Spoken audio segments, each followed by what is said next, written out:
Iran के राष्ट्रपति Masoud Pezeshkian को लेकर एक बड़ा दावा सामने आया है। और ये दावा किस तरह का है, इस दावे के पीछे की हकीकत क्या है, कैसे ये दावा किया और किसने ये दावा किया, ये आपको बताते हैं। दरअसल एक वरिष्ठ ईरानी अधिकारी के मुताबिक 15 जून को तेहरान में सुप्रीम नेशनल सिक्योरिटी काउंसिल की बैठक हुई और इस बैठक के वक्त हुए इजरायली हवाई हमले के दौरान पेजेश्कियन मामूली रूप से चोटिल हो गए थे। देखिए, अल जजीरा के मुताबिक अधिकारी ने नाम ना छापने की शर्त पर कहा कि हत्या की कोशिश 3 शाखाओं के प्रमुखों को निशाना बनाकर की गई थी, जिससे कि सरकार को उखाड़ फेंका जा सके। और ये बहुत बड़ा दावा है। बताया गया कि हमला दोपहर से कुछ देर पहले बैठक के दौरान हुआ था, जिसमें कार्यपालिका, विधायिका और न्यायिक शाखाओं के प्रमुखों के साथ साथ दूसरे वरिष्ठ अधिकारी भी शामिल थे। फास्ट न्यूज एजेंसी ने भी ईरान के साथ इजराइल के युद्ध के दौरान हत्या के प्रयास के बारे में जानकारी दी, जिसका जिक्र सबसे पहले ईरानी राष्ट्रपति ने एक इंटरव्यू के दौरान किया था। और इस रिपोर्ट के मुताबिक जब हमला शुरू हुआ तब पश्चिमी तेहरान में एक सरकारी प्रतिष्ठान की निचली मंजिल पर सत्र चल रहा था।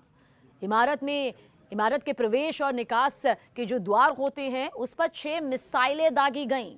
जी हां, 6 मिसाइलें, ताकि बचने के रास्ते पूरी तरह से बंद हो जाएं और हवा का जो प्रवाह है वो भी पूरी तरह से रुक जाए, बाधित हो जाए। बताया गया कि धमाकों के बाद बिजली आपूर्ति बाधित हो गई, लेकिन ईरानी अधिकारी पहले से बनाए गए आपातकालीन द्वार से बच निकलने में कामयाब रहे, जिनमें राष्ट्रपति भी शामिल थे, जिनके बारे में कहा यह जा रहा है कि बाहर निकलते वक्त उनके पैर में मामूली चोट आई। लेकिन सोचिए, ये कितनी बड़ी साजिश यहां पर कही जा सकती है जान लेने की। न्यूज एजेंसी ने बताया कि अधिकारियों ने दुश्मन के पास मौजूद खुफिया जानकारी की सटीकता को देखते हुए इजरायली जासूसों की संभावित मौजूदगी की जांच शुरू कर दी है। पिछले हफ्ते मसूद पेजेश्कियन ने एक इंटरव्यू के दौरान दरअसल कहा था कि इजराइल ने उनकी हत्या की कोशिश की थी। उन्होंने कहा कि उन्होंने कोशिश जरूर की, हाँ, लेकिन वो नाकाम रहे, कामयाब नहीं हो सके। मसूद पेजेश्कियन ने कहा था कि मेरी जान लेने की कोशिश के पीछे अमेरिका नहीं था, ये इजराइल था।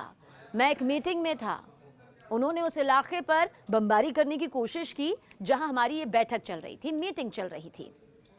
अब देखिए, ये बयान इजराइल की ओर से ईरान के खिलाफ 13 जून को बमबारी अभियान शुरू करने के 1 महीने से भी कम वक्त के बाद सामने आया है। इजरायली हमले में ईरान के शीर्ष सैन्य कमांडर्स और परमाणु वैज्ञानिकों की मौत हो गई थी। पूरी दुनिया ने यह तस्वीर देखी। इजरायली हमलों के बाद ईरान ने भी जवाबी कार्रवाई की थी, जिससे दोनों पक्षों के बीच भयंकर युद्ध छिड़ गया था। जब युद्ध रुका तो दोनों पक्षों ने ही अपनी अपनी जीत का दावा यहां पर किया, लेकिन अब इस बीच ये दावा भी कुछ इस तरह से सुर्खियां बटोर रहा है।